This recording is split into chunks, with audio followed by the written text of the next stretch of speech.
Alexandre Matos se tornou alvo de protestos de torcedores do Palmeiras por todo o mundo. Recentemente, inclusive, ele virou alvo de ameaças de morte. No vídeo de hoje do canal do Nicola, eu vou te ajudar a entender se de fato a fama de gastão que ele tem é justa. É que eu levantei quanto o Alexandre Matos já investiu com reforços desde que foi contratado pelo Palmeiras em 2015 e quanto o clube faturou com venda de jogadores nesse período.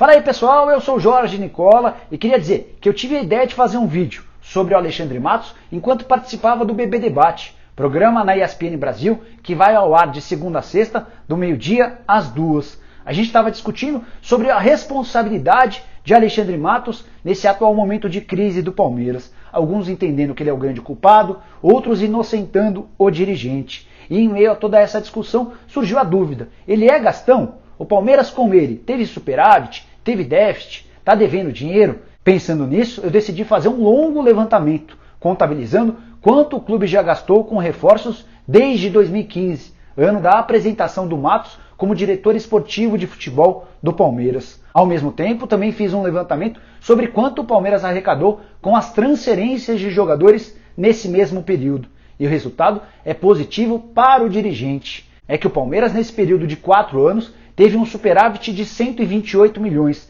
entre aquilo que gastou com reforços e aquilo que recebeu com a venda de atletas. Com uma curiosidade, esse superávit se deu mesmo com o Palmeiras contratando mais jogadores do que vendendo. Foram 35 atletas contratados, contra 18 vendidos. E é importante que você saiba que nesses 35 estão apenas custos com aquisição dos direitos econômicos. Você deve estar se perguntando, como assim 35 jogadores contratados desde 2015? É que nessa relação não estão incluídos, por exemplo, atletas que chegaram por empréstimo ou que estavam sem contrato quando foram adquiridos pelo Palmeiras. Só para citar um exemplo, o Felipe Melo havia rescindido seu contrato no exterior e chegou a custo zero. A custo zero é modo de dizer, até porque o Palmeiras precisou gastar uma bela quantia em luvas. Só que essas luvas entram como salário, pago ao longo do tempo de contrato, e são vários os casos como esse. Luiz Adriano, Ramires, Lucas Lima, só para citar alguns. Você pode estar se perguntando se nessa conta que eu apresentei agora há pouco há alguma menção às comissões, que é aquele valor pago aos empresários por intermediar negociações. E eu te digo que não há nenhuma menção, até porque eu me baseei nos números que eu vou te apresentar daqui para frente em um relatório entregue a um membro do Conselho Fiscal do Palmeiras. Essa pessoa me passou todos os números referentes aos valores investidos pelo Palmeiras na compra de atletas e os valores obtidos pelo clube nas transferências para clubes do Brasil ou do exterior.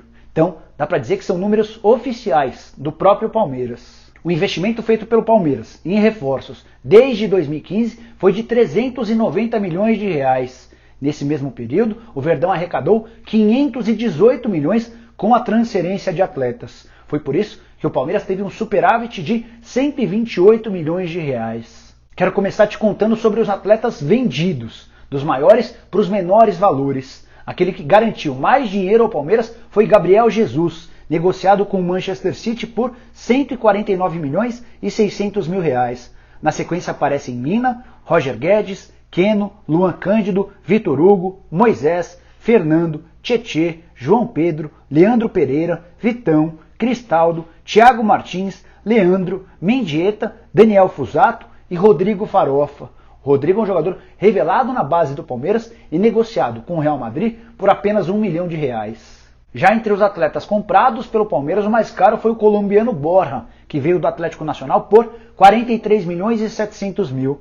Na sequência aparecem Dudu, Gustavo Gomes, Carlos Eduardo, Daverson, Vitor Hugo, Zé Rafael, Matheus Fernandes, Bruno Henrique, Mina, Diogo Barbosa, Eric, Guerra, Juninho, Angulo, Luan, Marcos Rocha, Johan, Vitor Hugo, Scarpa, Antônio Carlos, Mike, Rafael Veiga, Arthur Cabral, Jean, Robinho, Moisés, Keno, Roger Guedes, Leandro Almeida, Barrios, Fabiano, Everton, Thiago Santos e Felipe Pires. Ufa, posso dizer que cansei só de ler o nome de toda essa galera. Importante, todos esses números que eu apresentei para você são oficiais do Palmeiras. repassados por um membro do COF. E o COF só teve acesso aos valores depois de receber esses documentos do próprio Departamento de Futebol Alviverde. E se você sentiu falta de algum atleta nessa lista de jogadores comprados, é porque ele chegou teoricamente de graça, sem que o Palmeiras tivesse que gastar pelo empréstimo ou para adquirir os direitos econômicos em definitivo. Imagino que muitos dos palmeirenses que hoje cornetam Alexandre Matos talvez não soubessem que o Palmeiras teve superávit de 128 milhões entre a balança comercial das compras e das vendas. E tem mais, o Palmeiras ainda tem esses atletas como ativos, que podem render no futuro bastante dinheiro. Caso, por exemplo, do Gustavo Scarpa, jogador extremamente importante que mais cedo ou mais tarde terá mercado no exterior. Tem outro ponto que joga muito a favor do Alexandre Matos. Desde que ele pisou no Verdão, o clube mudou de patamar. É bem verdade que teve, nesse período, a ajuda importante de 200 milhões de reais investidos pelo Paulo Nobre, num primeiro momento, e num segundo momento, com um patrocínio fora da realidade. A Crefisa costuma gastar 100 milhões de reais por temporada para patrocinar o Verdão. De qualquer maneira, o Alexandre Matos foi decisivo na montagem de elencos, que por 2 vezes foram campeões brasileiros e uma vez campeão da Copa do Brasil. O Palmeiras também, nesse período, esteve em todas as edições da Libertadores da América. É importante falar também sobre a transformação nas categorias de base. O Palmeiras nunca teve tantos jogadores convocados para a seleção como nos 2 últimos anos. Foi o clube, inclusive, que mais teve atletas chamados pelas seleções brasileiras do Sub-11 ao Sub-20. O Verdão de 2017 e 2018 também pôde se orgulhar de ser o clube brasileiro que mais conquistou títulos na base. Apesar de todos esses números, certamente existirão palmeirenses que lembrarão de uma série de contratações equivocadas, de atletas que custam muito e rendem muito pouco. Outros podem dizer também que o Palmeiras nunca gastou tanto quanto atualmente, e estão cobertos de razão.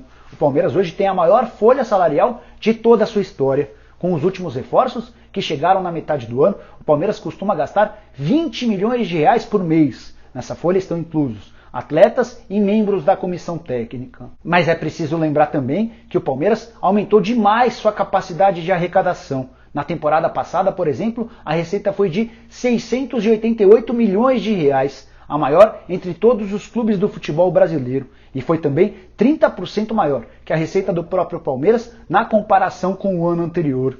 Essa capacidade de atrair dinheiro permitiu que o Palmeiras, por exemplo, quitasse uma dívida que tinha com o Paulo Nobre em maio desse ano.